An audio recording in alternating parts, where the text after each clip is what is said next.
Setelah ditendang Amerika dari proyek pembelian dan pembangunan jet tempur siluman F-35, sejak saat itu Turki gencar membangun jet tempur siluman buatan sendiri.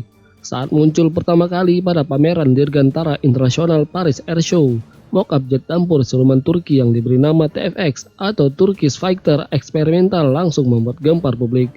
Pasalnya, Turki menjuluki jet tempur tersebut sebagai jet tempur siluman pertama umat muslim.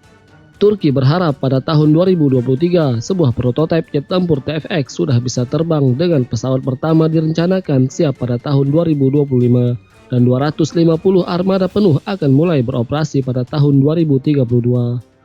Dan baru-baru ini perusahaan TUSAS atau Turkish Aerospace Industries hampir merampungkan pembuatan prototipe jet tempur generasi kelima buatannya.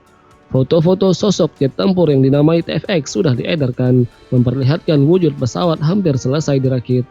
Prototipe pertama pesawat TFX direncanakan akan diluncurkan pada tahun 2023 sebagai kado untuk peringatan 100 tahun Republik Turki.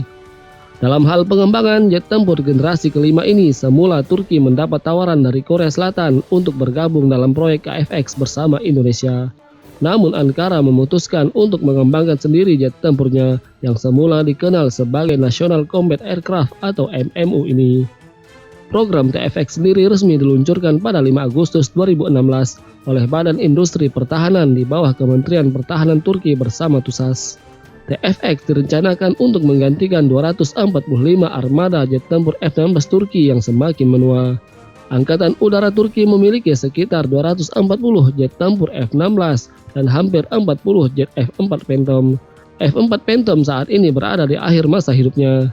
Dengan membangun pesawat tempur silumannya sendiri, Turki akan mendapat keuntungan dengan menjualnya ke negara lain, sambil menikmati peningkatan keamanan nasional dengan rantai pasokan yang tidak dapat diancam dengan sanksi. Lalu apa saja kelebihan dari TFX rancangan Turki ini? Dari segi kinerja, TFX direncanakan memiliki kecepatan maksimum 2 kali kecepatan suara, mampu terbang setinggi 16,76 km, dan jangkauan operasional hingga 1111 km yang melebihi dari F-35 siluman fighter Amerika dalam sejumlah hal. Jet tempur ini memiliki panjang 21 meter dengan lebar sayap 14 meter. Jet tempur dilaporkan akan menggunakan kokpit kaca canggih dengan antarmuka perintah suara dan data link, sehingga dapat mengendalikan hingga 2 drone bersenjata yang dapat dikembangkan untuk menembakkan rudal udara ke darat atau udara ke udara. Kemampuan mengendalikan drone memungkinkan TFX untuk menguntit target pada jarak yang jauh tanpa terlihat dan mengeksekusi target dengan drone bersenjata tanpa membiarkan dirinya tertembak. TFX direncanakan akan menggunakan mesin dengan daya dorong vectoring untuk kelincahan yang luar biasa. Jet tempur TFX akan menggunakan radar Active Electronical Scan Array atau AESA yang telah dikembangkan oleh Aselsan. Dari segi persenjataan, TFX akan dilengkapi rudal Hypersonic SOM atau Stand-off Missile yang dikembangkan oleh Tubitak. Rudal tersebut awalnya dirancang untuk melengkapi F-35 Turki. Stand-off Missile atau SOM memiliki kemampuan dapat menemukan dan melacak target secara mandiri. Rudal juga bisa bermanuver di ketinggian rendah untuk menghindari pertahanan udara musuh. Dengan jangkauan lebih dari 250 km, Turki dapat mengaturnya untuk mencapai jangkauan hingga 1.500 km dengan pengembangan lebih lanjut. Rudal stand-off adalah rudal manuver hipersonik cerdas yang dapat ditembakkan dari kejauhan, bergerak lebih cepat hampir Mach 5 yang dapat mengalahkan sistem pertahanan udara musuh. Aselsan juga telah membangun sistem penargetan Aselpod untuk jet tempur Turki dan Pakistan. Aselsan juga menyediakan sistem komunikasi, identifikasi teman atau musuh yang aman, display dan komputer misi. Pada bulan Februari 2018, Turki mengumumkan telah mengikat dana sebesar hampir 1,2 miliar US dollar. Rencananya TAI akan memproduksi 2 pesawat TFX per bulan, berharap bisa menghasilkan 2,4 miliar US dollar pendapatan tahunan dari program jet tempurnya. Saat ini 1.000 dari 4.000 insinyur TAI sedang mengerjakan proyek TFX. Nah, yang menjadi pertanyaan saat ini adalah TFX akan ditenagai oleh mesin buatan mana? Sejak proyek TFX diputuskan untuk dikembangkan secara mandiri yang diumumkan pada 8 Januari 2015 oleh Perdana Menteri Turki saat itu Ahmet Davutoglu, proses pengadaan mesin untuk pesawat juga langsung ditindaklanjuti. Pada 20 Januari 2015, Aselsan Turki mengumumkan bahwa mereka telah menandatangani nota kesepahaman dengan Eurojet, produsen mesin EJ-200 yang digunakan dalam jet tempur Eurofighter Typhoon. Pada bulan Desember 2015, Undersecretariat for Defense Industries atau SSM Turki mengumumkan bahwa mereka telah memilih BAE Systems dari Inggris untuk membantu merancang pesawat tempur superioritas udara generasi berikutnya. Pada hari yang sama, Rolls-Royce menawarkan transfer teknologi mesin EJ200 dan pengembangan mesin bersama turunan untuk program TFX. Kedua perusahaan juga akan berkolaborasi dan bersama-sama mengembangkan sistem perangkat lunak kontrol mesin dan sistem pemantauan pemeliharaan mesin. Selanjutnya, pada bulan Mei 2017, Rolls-Royce mendirikan perusahaan patungan dengan Kale Group Turki untuk mengembangkan dan memproduksi mesin untuk proyek tersebut. Dalam keterlibatan proyek TFX ini, hubungan Turki dan Inggris sempat memburuk. Salah satunya terkait mesin yang akan digunakan pada helikopter serang TUSAS T-129 untuk ekspor ke Pakistan dan Filipina terkena embargo.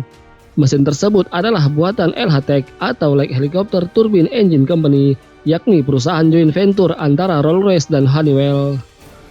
Pada 14 Maret 2022, Kale dan Rolls-Royce memulai kembali kemajuan pengembangan mesin untuk program TFX, menyatakan bahwa perselisihan sebelumnya antara perusahaan telah diselesaikan. Namun pada 31 Mei 2022, Rolls-Royce tampaknya tidak terlibat lagi dalam pengembangan mesin dalam negeri untuk program TFX. Ismail Demir, Presidensi Industri Pertahanan Turki mengatakan sangat penting untuk memproduksi mesin di Turki. Turki harus memiliki hak kekayaan intelektual. Pernyataan tersebut menyiratkan bahwa perselisihan yang sama atas kekayaan intelektual mesin yang sebelumnya menghentikan negosiasi antara Rolls-Royce dan Turki pada tahun 2019 masih belum terselesaikan. Sementara itu, General Electric dari Amerika Serikat yang tidak secara terbuka menyatakan minatnya pada proyek TFX telah terlibat dengan mitra lokalnya TUSAS Engine Industries mengumumkan akan berpartisipasi dalam fase pengembangan mesin. Pada 11 Juni 2018, TEI General Manager Mahfud Faruk Aksid mengatakan bahwa mereka mengusulkan menggunakan mesin yang telah proven untuk digunakan pada TFX. Mesin tersebut adalah GE F110 yang telah digunakan pada jet F-16C dan D dan F-15E. Pada bulan Oktober 2018, media lokal Turki melaporkan bahwa pesawat tempur produksi awal dalam jumlah yang tidak diketahui akan dilengkapi mesin GE F110. Pada 2 Juni 2022, sejumlah mesin GE F110 diketahui telah dikirim ke TEI dalam gelombang pertama, sesuai dengan perjanjian antara TEI dan GE yang terdiri dari pengiriman total 10 mesin. Perusahaan pertahanan Rusia Rostek di Eurasia Airshow 2018 menyuarakan niat untuk bergabung dengan program TFX. Secara mengejutkan, beberapa perusahaan Rusia seperti UAC juga telah menyatakan bahwa mereka siap menyediakan teknologi untuk mesin TFX.